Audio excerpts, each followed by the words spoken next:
Hey everybody, my name is Lee Cage. I'm here today with a very special guest. From battlefields to boardrooms, Wayne has spent more than 10 years in the United States Army. He has an undergrad from University of Miami, master's from Vanderbilt, and is continuing that education hanging out with Emory University's Guazetta's Business School. Without further ado, Wayne, welcome to the show. Hey, Lee, thanks for having me. I'm looking forward to doing it. We talked about it for a little while, so I'm glad we got it on the books. So, Wayne, folks want to know, who are you? You have a long resume. You've done a few different things. You're back in school again. Help me unpack that a little bit. Yeah, so I grew up West Palm Beach, Florida. Kind of simple, small town just outside the city. Kind of about me. I ended up going to undergraduate at the University of Miami after I joined the military as enlisted personnel as 11 Bravo. I served in the Old Guard as an infantryman, and then kind of got the opportunity to go to school, commissioned as an officer, and then went to branch as a field artillery officer. My last duty station, the 101st Airborne Division, did that, and then kind of from there, it's like, well, what's next? Mm-hmm. And realized kind of the pivotal point, right? So you being in the military, it's like kind of 10-year mark, that sweet spot. Like, hey, well, am I going to ride this out for 20 years? Or am I going to kind of move on to bigger, better things that aren't necessarily the military, work for the government? And that's kind of the point to where I was. And so I decided to kind of pursue a path, bet on myself, take a shot at the corporate sector, ended up in healthcare. I signed up at Vanderbilt, get my master's in healthcare administration. And really from there, just kind of my career just kind of progressed more to the tech side things. But, for me, it's just kind of been an evolution year after year, kind of as I'm finding myself again, because coming from the military, that transition point, it's like you think you have an idea of what you want to do. And then kind of you don't really know until it's happening. And it's kind of where that stage I've been in for the last probably 5 years or so. Yeah, so I will tell you, one of my good friends, Nikisha Hicks, says those things are called in-purpose accidents. So whenever things, just kind of progress, you go from green to gold. Some of you all may know what that means, but it's where you go from enlisted to the officer side. It's a very interesting opportunity, right? So someone has to pick you, has to say that you're worth that program. So yeah, absolutely. So kind of with how that process works, usually you have to have about 2 years of time in service, depending on where you are. You obviously be well. There's no kind of punitive action against you. Then you apply for it. And the commanding general to where you're stationed at kind of goes through your packet. You can get one that your packet stops with the commanding general, or it goes to cadet command and they assess you with the other enlisted personnel that, and it ranges. Sometimes there's E4, E5s. I've had classmates, it's going through the program that were E7 promotable, about to be a master sergeant in the United States Army, wanting to be an Army officer and kind of finish their career in that sense, or just continue their career. One of those, we see all the time, they did 35 years in the Army, but, 20 of it was an officer, 15 of it was, senior NCO. So it really mix and match. But for me, it's kind of newly minted E5, which is a sergeant in the Army. It's like, hey, look, I think, I had some really good platoon leaders, kind of just inspired that thought. And then I kind of just picked it up and ran with it. So for those who may not know, tell us, what is a platoon leader? A platoon leader, so it's kind of like your area manager. They're in charge, in the infantry, they're in charge of about, 36 people. They report into a company commander, which would be kind of more of your managing director or your VP, kind of a normal vertical structure. But they work very closely with the 36 people. You really get to know one another, kind of everything about them. So they come and go over about 18 months to 2 years of time. The joke is it's always the winter guest, just when they're getting settled. Yeah, and then they kind of get moved out and they go through rotation through the Army's pipeline of leadership development. It's kind of based on time and position and grade, as you progress your military career. But I had two really good ones, and we kind of had the conversation. It was like, hey, like, what do you want to do? How could I help you? What do you want from the Army? And that's kind of the thought, like, hey, maybe I should try to become a commissioned officer, and then kind of follow the pipeline, in that sense, and see where my career takes me from there. How do you think service has shaped how you see the world, but how you show up even on the civilian side? Yeah, no, and that's a common question I've gotten over the years through working for various companies or colleagues, and there's a more parity than what you think, and we think selfless service. We like to think our first responders, our doctors, providers, and in the Army, we think we kind of bolster this as like this big thing, but it's this innate ability that we're born with. Yes, we are selfish in nature, but we all had the very capable to giving something more of ourselves for the greater good, and albeit for an objective of the organization or the country for that matter. But again, it's more natural than you think. And I think people who do well in that environment, they kind of pick up that key tenet of what that is, of that selfless service, and they really make the most of it, and they make the impact. Pretty much any organization to which you're part of, albeit the military or going into the corporate sector. I think it's so interesting because for those that haven't served, they have this perception that, we are just outside in the woods every day playing in dirt with entrenching tools. Yeah, it's not far from So I was an infantryman, so that's exactly what I Yeah. did. But for a lot of people in the functional area, for example, cyber's huge right now. The people who are very, the CI majors in college. Hey, there's a tech component because warfare and how we function, from a defense, it's changing and it's becoming more involved with those technological thinkers. And there's a lot more in the backbone of the Army organization as opposed to like your combat oriented military occupation specialties, which are again the ones you see in the movies, but Yeah. you don't see the supply cage, planning, routes for how do we get beans Exactly. and bullets to here, or again the folks who are now part of the cyber branch, kind of moving into the Space Force. Again, how we leverage that. I mean, a lot of it is, it's under a certain security clearance. We can't, don't want to talk about. But again, it's very important, critical, and again, I think now we're seeing it's more inviting, especially Mhm. for this Yep. generation, and it's Yeah. more appealing. It's not kind of what we see in the old action movies we watch as a kid growing up, or the stories of battles that we see in the movie theaters or read about in the books. It's again, it's more. There's a lot more parody than we think. I think it's just kind of that's always the first thing we go to is like War. you're blowing things up. You're miserable the whole time. It's hot. It's cold. It's all those things. Yeah. But again, it's such a critical component, and I think now we're doing much better. It's like advertising it, and through that talent pool we're pulling from to fill those jobs. Speaking of which, the Army just came up with a new warrant officer position, actually called the HR warrant officer is the 420 Alpha. Okay. The new talent administrator, talent recruiting warrant officer role, 420 Tango.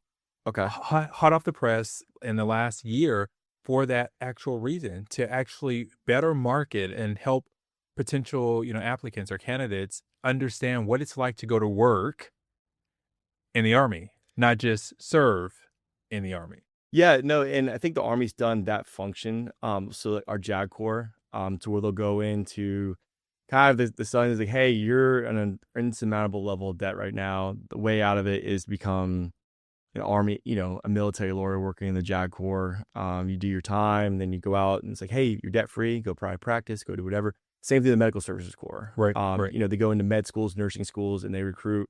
It's not just like, hey, we'll pay off your student loans. You can do it, but again, it's just an opportunity to see the world. You say your residency as a providers. You don't really have your pick. You have to that area is really competitive, and you may not get your first pick, but kind of these functional areas, that's a sell. It's like, hey, you're so important. You want to go work in Italy. You want to go work. You'll get closer to And we'll home, pay. Seattle, and Yeah, we'll make it happen. We're not going to move you. yeah. So I think they're mirroring that concept, and I think that is very appropriate. And I think they're going to yield a lot of really good candidates and applicants to continue to serve the force. So now you are civilian. You did your time. You made rank, as we call it. You've served. What is civilian life like for you at this point, and what are you most looking forward to? Sure. And if you don't mind, I just kind of want to say, I think I got out of the military at a really interesting time. Mm, So, as we go through the process, you say, hey, you're about 6 months to a year out. You showed your hand. You're going to get out. You're going to finish your service obligation. You're going to get out. And you go in this big planning stage, right? You're networking. You're planning to go to schools and all things like that. So, I took it to to the max. I started building my own network, started applying for jobs, applying to go to school. And this thing called COVID hit. right. And so we kind of talk, I talk a lot about it. That's probably, for millions of, not even just for the Americans, but just for the world, that was a very austere time. But especially folks who are transitioning from a very structured environment. Absolutely. And for me, I had a job in hand, and I had my acceptance letter to go to Vanderbilt to get my master's in healthcare management. It's like, this is great. I'm getting my own office, my own team, all this things like that. Show up to work. Literally the first week, the world shut down. They're like, just get your laptop and go home. And, Mm. so what I built over the course of 18 to 12 months, now I can't fly anywhere. Now, no one knows what's going on. And, the people they identify, it's like, hey, you're going to be working under this person, they're really well versed in this. And I get there for the first month and people have been there for 15, 12, even 5 years. Like I have no idea what's going on. And so, Wow. and again, so I'm at home with a laptop, I had this expectation and, when I was working at the Vanderbilt University Medical Center, I was going to do enterprise, basically our strategic IT, like getting rid of legacy systems, bringing new technology to where like, obviously that hit the back burner. Yeah, Right. transformation optimization has to go back so that you can focus on health and And, life. and not even the hospital knew, right? Because, Right. Nashville was definitely an epicenter, of COVID. We had a lot of sick people. People were dying. And then kind of the first project they gave me to do was like, hey, we need you to turn the parking lodge into a mobile COVID triage center. And I'm like, okay. And so the kind of instinct of like, Yeah. the conditioning of being in the military where, Adjust and shift fire. we have everyone's got a great plan, and then we leave, and now nothing. What do we do? Yeah, now our pets' heads are falling off, and Yeah. but you find a way. So I think kind of the biggest thing, that conditioned me is like, hey, you didn't hire me to do this. You hired me to do X, but this is the ask. So I had the confidence to engage with providers, doctors. It's like I didn't really speak the language in terms of what they needed, but we were able to collaborate, work together, kind of use those skill sets I learned in the military. It's like, hey, you don't know me, I don't know you. We're a small group of paratroopers, and We're gonna figure we're it going out. to figure it out. And we were able to do that because it was critical because the hospital was overflowing. Every hospital, around the country, around the world was overflowing with people where they're having to turn people away. So that was, exciting. It was very anxious. It was very lonely, because I go from having, my soldiers, my unit, my team to I didn't see a single person I worked with until about 12 months were in the job. You know what's interesting? When we rely so much, and I think it's not cult-like behavior. So Yeah. that's my disclaimer. It is not cult-like Everyone behavior. back into the office now. Right now. But we rely, especially on the military side, so much on our team because it is life and death. That there is, and sometimes can be, a very different mentality on the civilian side, and it does take some adjusting. You sleep in the field with these guys and gals, right? You go on FTXs with them. They are responsible and accountable for doing things that in the civilian world, in a 9 to 5, if you will, folks would just never do. So you built that type of camaraderie, family, that sense of trust, which actually brings me to my next piece. You're at Emory. You're in there's only 2 programs like it in the country, a all veteran program. Do you feel like what made you choose that program? You already went to Vanderbilt. You already had this, other degree. What made you choose Emory? Yeah, and there's a lot of options I had on the table. I was thinking about going back to Vanderbilt, go be a double door. They have a great, they have I have to use that. yeah, they have a great executive MBA program, great full time. But I still felt like I was not like floundering, but just how can I connect the pieces to kind of get to where I need to go? And obviously, University of Southern California. I'm not moving out to LA. Like, a great place to visit. I got family out there, but that wasn't in the deck at the time. And Emory had just started. I was like, hey, this is something new, and it finally is like, look, this will help me bridge the gap. Albeit there's some things that familiar with. Already going through Matt. But I think the biggest thing is one, having that camaraderie. Like, everyone's in the same boat. It's like I'm here to. We had different objectives. We want to go work for X company, or I want to continue work for where I'm working, but we're learning together. But at the same time, it's like the playing field is flat. And I think you could probably notice that in our cohort, to where we have very accomplished, individuals in the military career. And, you read their profile about it, make you blush. It's like, wow, this. Right. But in the class, he's Brian. Like, or, it's like, hey, pilots who flew like F-18s, or, again, we have in the class, we're all here. We're just all students. I love it. Yeah. And I think that's unique because I think in some of those, at least my first master's program, we had really accomplished people come and think, but you can kind of see that it was a bit siloed, kind of the strong go the strong, or like, hey, I work in this vertical. We kind of hang out together, do everything, work together. So it's like, everyone's like, hey, I'm, small group of paratroopers. Like, You're We're my struggling we're stuck together, we're together. winning together. We all went through some level of military service, albeit 30 years or 3 years, Yep. but we had that mindset. But I think this is that everyone's very humble, to where it's like we're all students, and I think that's kind of stripped down to where you get those programs where, like, especially hyper competitive ones, everyone kind of has your shield of armor on. That they're trying to be the tip of the spear, they're trying to be number one, and in a way, you can kind of see them kind of it's not as attractive, Yeah, I in agree. that sense. And the resources that have been adjudicated to us have been awesome. I mean, it's a top 20 MT Yeah, program, and again, it's just but when it operates like a mom and pop shop. it is. Like we And we know each other, we're building together, we're blended together. So I agree with yeah, and I think the other thing too is, I have ties to the Southeast, and I want to stay here. And I had a bunch of great options to pursue, but it didn't really make sense. Like, hey, I can go out to Michigan and go to North Carolina, wherever, but am I going to live there? I don't think so. you. Not tied to the community. It's like, hey, I want to stay and work and live and continue to give back into the community.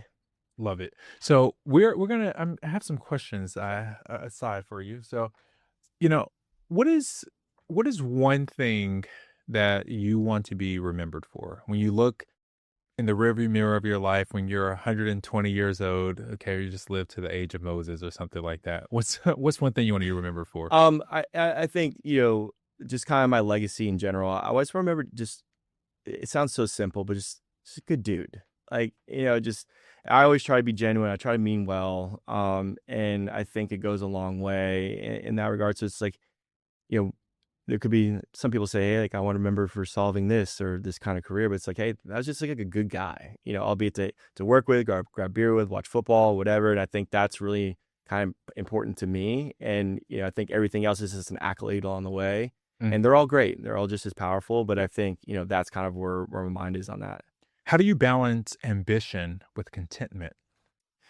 It's hard. And I'll tell you, because coming from the military, you're very task positive, Mhm. right? You grow, you grind, you grind, you grind. And that's something I'm still trying to learn and develop a better mastery of. And I think a lot has to do with, like, self-awareness. You don't want your ambition to cloud, decisions, and kind of I had a hard time being in the moment, because it's like, hey, I'm doing this, but this Your is forecast just for a the step next to thing. get to here, and you're not stopping to smell the roses. Yeah. And as I think, where I'm trying to balance that is be more present, be more in the moment, but at the same time, like, you could be doing that at the same time, but without being complacent or content. Because it's like, it's not binary, right? And I looked at you like Yeah. it's this or that. And no, it's, you can go at this pace and you'll be okay.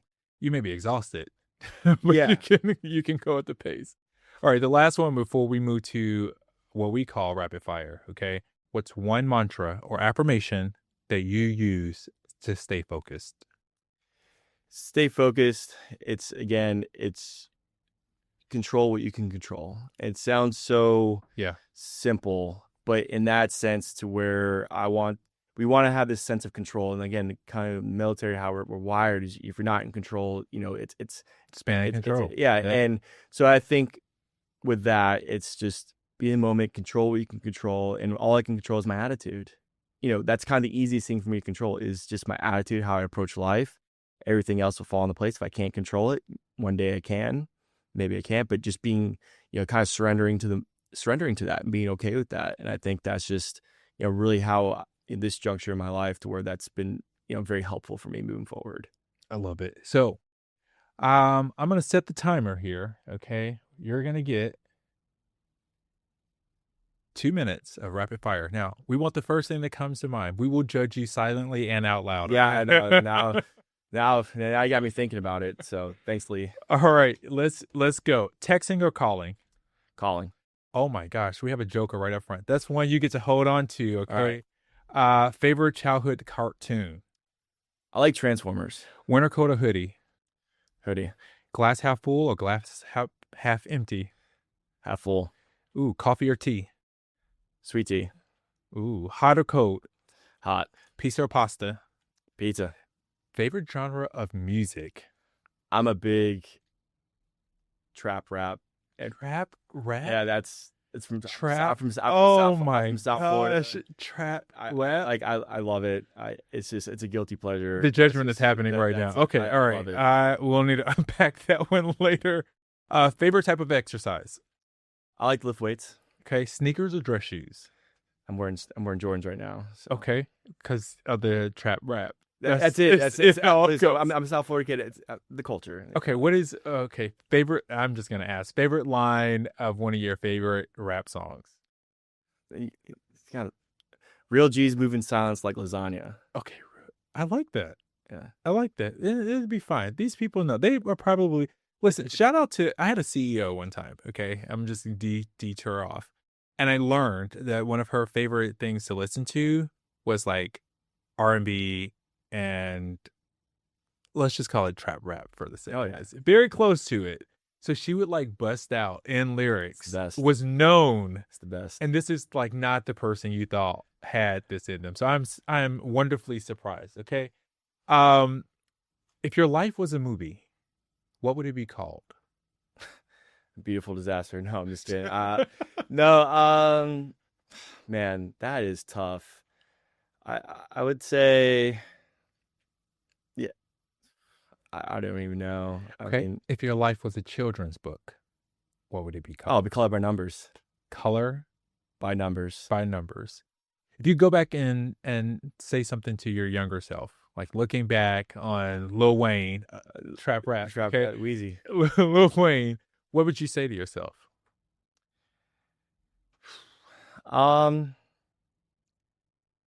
Just continue to bet on yourself, and not to say that, but yeah, just bet on yourself. Yeah, and if you do that and you believe it, you'll win every time. Yep.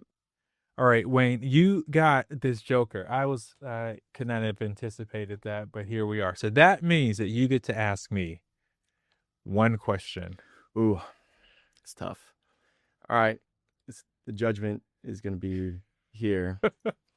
And I know you probably don't indulge in this. Oh, God. But I am terribly nervous. Boneless wings or bone-in wings? Okay. Something about bone-out wings feels very artificial to me. It's nuggets. It's nuggets. It's not a wing. Your child. That's it. It's McDonald's 2.0 for adults, right? That's it. So I'm definitely a bone-in wing type of guy. And let's also just talk about, I do not like the big massive wings. I'm not that. No, like something the cheap, like the little tiny ones. Not too small, but definitely not like these ones that you feel like they like the. I'm gonna regret this later, but like it makes me feel like, what did you put in the chicken to get the wing so big? I don't want to know. It tastes delicious. No, I have questions. I'm like inspecting the wing. Like and it's all my the steroids, the fattest wing. All right, drums or flats? Oh, flats. I'll wait all day. All right. Yeah. All right. Okay, so bone in and flats. All right, so ladies and gentlemen, boys and girls, me and Lil Wayne, I can't undo. I'm telling you, I'm the most inconspicuous person. If you went through a playlist, oh my gosh, I love it. So we know you have many choices when you fly. Thank you so much for hanging out with us. Thanks for tuning in, and also, you can connect with Wayne down below. All of his socials will be in the chat. See y'all. Bye. That's it. You made it, man. That's great.